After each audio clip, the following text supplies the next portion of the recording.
Okay, let's dive right into this. Welcome, 8th graders. Today, we're focusing on an absolute game changer for your academic journey, paraphrasing. You encounter so much information every single day. From dense science textbooks to complex historical documents, trying to process all those massive ideas can feel totally overwhelming. But what if there was a master key to unlocking true understanding? Well, that is exactly what paraphrasing is. It's the ultimate tool to prove to yourself, and yeah, to your teachers, that you aren't just a human recording device memorizing words, but a true learner who is actively processing meaning. I am so pumped to guide you through this lesson today. To keep us on track, here's our roadmap for today's explainer. We've got 5 sections. Section 1 is the power of paraphrasing. Then, Section 2, why your words matter. Section 3 covers the steps to perfect paraphrasing. For Section 4, let's look at examples. And finally, Section 5, the godly learner. Let's get to it. Starting things off with Section 1, the power of paraphrasing. So what exactly is it? Paraphrasing is simply putting the author's ideas into your own words without changing the original meaning. Sounds simple enough, right? But honestly, it actually takes a whole lot of brain power. True learning isn't just about reading a sentence and repeating it back to me like a parrot. If you can only repeat the exact words from the textbook, you haven't really learned the concept yet. True learning happens when you take that information, swirl it around in your mind, really process the core meaning, and then produce it back out in a completely new, totally original way. You're basically translating the author's thoughts into your own unique voice. Moving right along to Section 2, why your words matter. Okay, so there are 4 massive reasons why this skill is just so vital, and they go way beyond just getting a good grade on a paper. First, like we just talked about, it ensures true understanding. Second, it proves you process the meaning. But third, and this one is absolutely crucial, it prevents plagiarism. Plagiarism is taking someone else's exact words or ideas without giving them credit. In the academic world, that's essentially stealing, and it's a huge deal. When you take the time to properly paraphrase, you're avoiding accidental theft. And finally, number 4, it shows respect for the author. Someone worked really hard to write that original text. By taking the time to understand it so well that you can rephrase it, you're honoring their hard work, all while staying firmly on your own integrity. And this brilliantly illustrates how our academic skills connect directly to our character. Colossians 4:6 tells us, "Let your conversation be always full of grace, seasoned with salt, so that you may know how to answer everyone." Think about that verse in the context of your schoolwork. When you write an essay or answer a question on a test, that's actually a form of conversation. Handling the ideas of others with honesty, giving credit where it's due, and communicating truth in your own thoughtful words, that is exactly what it means to let your conversation be full of grace. All right, Section 3, Steps to Perfect Paraphrasing.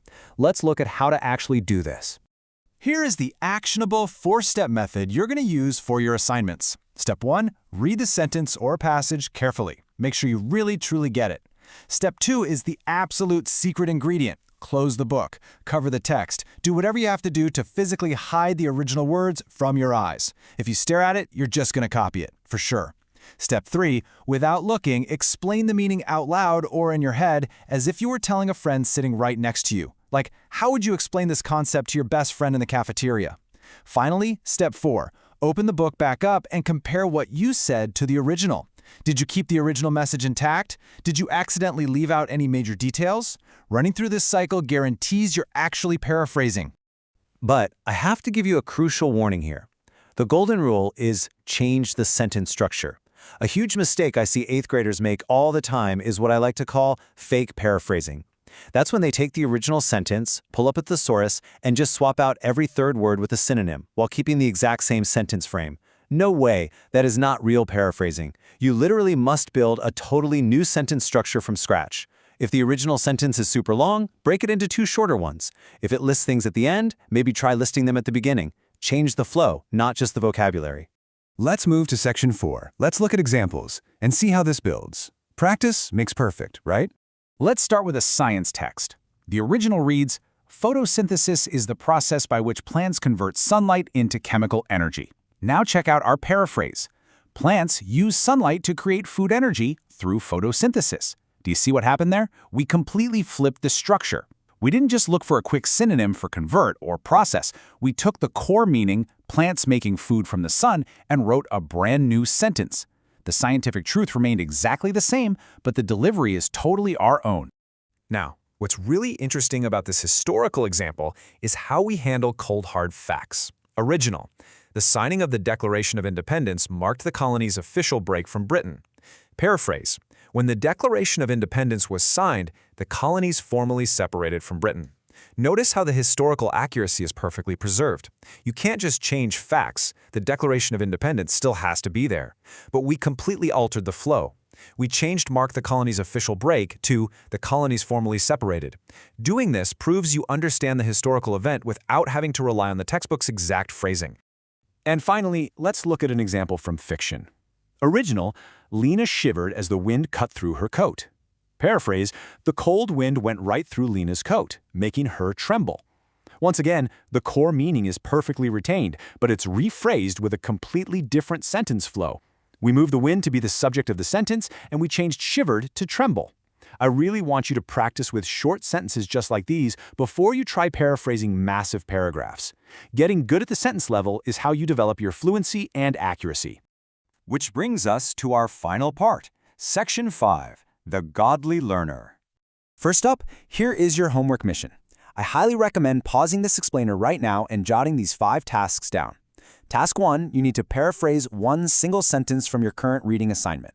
Task 2, paraphrase one full paragraph, making sure to keep all those key details. Task 3, compare your paraphrase back to the original text for accuracy. Task 4, write a brief explanation of why paraphrasing actually helps you learn.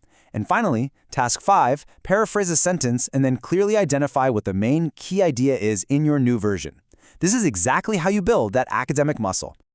So the crucial point is, why do we push so hard for academic integrity? Well, here at HeroesMart Academy, we purposely intertwine biblical morality with education. Why? Because education without morality can actually hurt. Simply being smart just isn't enough. Knowledge and intelligence should help you make wise, God-honoring choices rather than just making you more capable. Doing your own work, processing ideas honestly, and respecting authors, that is literally building godly character in your daily life. The foundation for this whole idea is found right in Scripture. Romans 8:6-7 teaches us that keeping the mind spiritually minded leads to life and peace. You see, when you sit down to do your homework, you aren't just checking off a chore. You are actively training your mind. I really encourage you to pursue academic excellence, for sure, but always keep your mind centered on God, truth, wisdom, and righteous choices. A spiritually minded student seeks genuine understanding, not just a quick shortcut to a good grade. As you tackle your reading assignments this week, and you start practicing these new paraphrasing skills, I want to leave you with this final provocative question to think about. How will you use your knowledge today to make wise, God-honoring choices? Remember, every single sentence you read, every idea you process, and every paragraph you write in your own words is a brand new opportunity to build your character and honor God with your mind. Go crush that homework, 8th graders. I will see you in the next explainer.